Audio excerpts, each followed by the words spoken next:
You ever inherit something and realize it comes with a war attached? Because that's exactly how this started. One minute I'm sorting through my uncle's old paperwork thinking it's just land taxes and memories. Next minute I'm staring at a sign that says Welcome to Pine Ridge Estates Private Community HOA enforced on land that legally belongs to me. At first I laughed. Thought no way this is real. Because nobody just builds a whole neighborhood on land they don't own. Right. Wrong. See, my uncle was old school. Handshake deals. Trust over paperwork.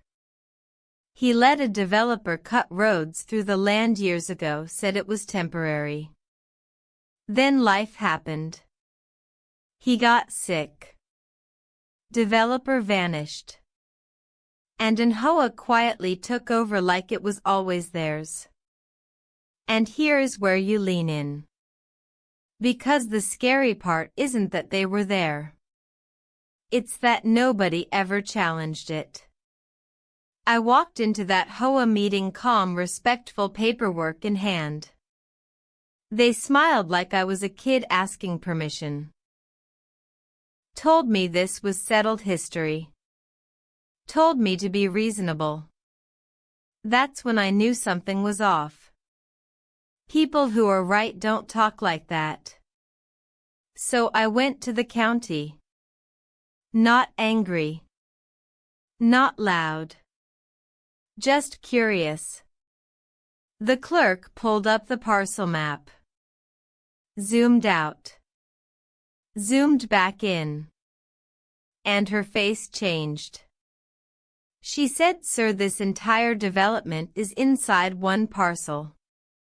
Your parcel." That was the moment everything slowed down.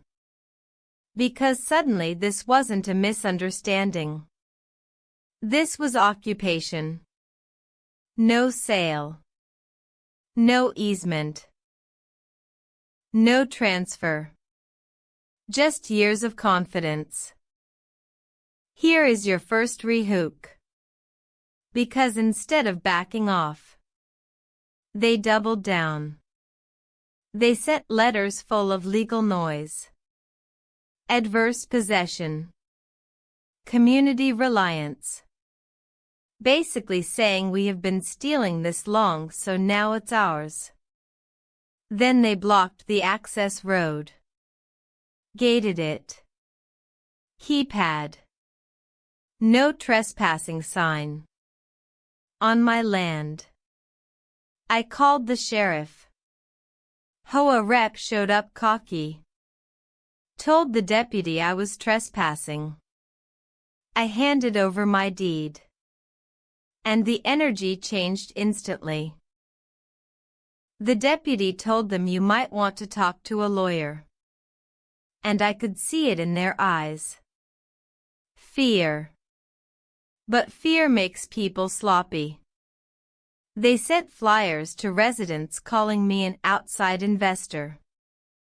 Said I wanted to destroy their homes. My name, my face dragged through the neighborhood. Hate mail. Threats. Voicemails telling me to go away. And here comes another rehook. Because that's when the county called me. The HOA had applied for public road funds, using my land as collateral. That phone call changed everything. Lawsuit filed. Quiet. Clean. Every fact documented. They told residents it was routine. Said don't worry. 10 days later discovery started. Emails surfaced. Old board messages. Warnings they ignored. One email said if we keep operating long enough nobody will challenge it. They literally built a community on the idea that the real owner would never show up. But I did. And now pause right here. Because this is where the story flips. Court filings are public. Homeowners started reading, realizing they never owned the land under their houses. Banks got nervous. Title companies froze files. HOA meetings turned into shouting matches. The board blamed lawyers. Lawyers blamed developers. Developers were long gone. They offered settlements, quiet money, confidential deals. I said no. Because this wasn't about cash anymore. This was about cleaning the mess.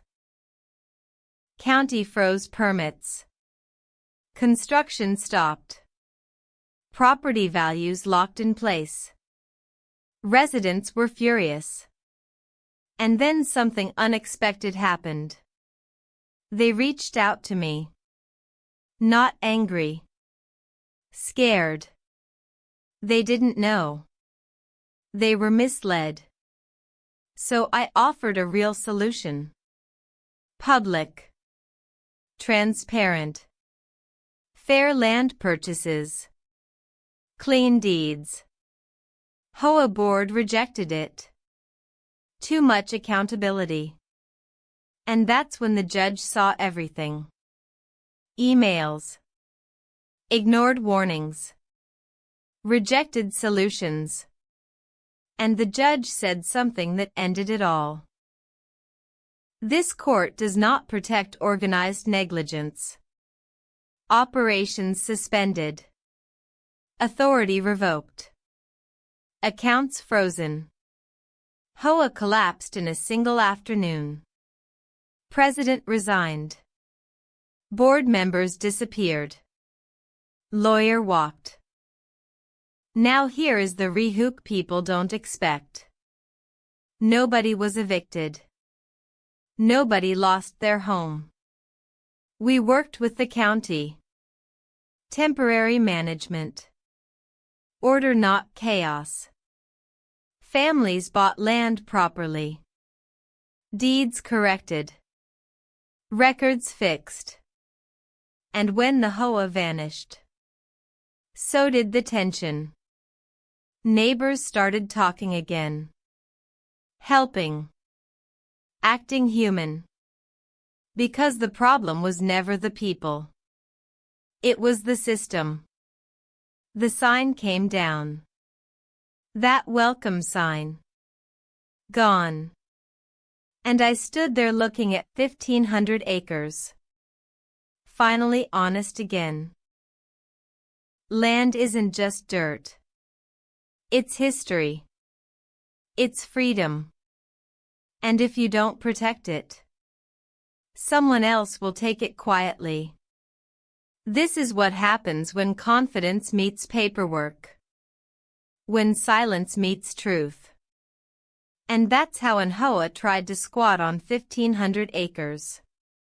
And lost everything.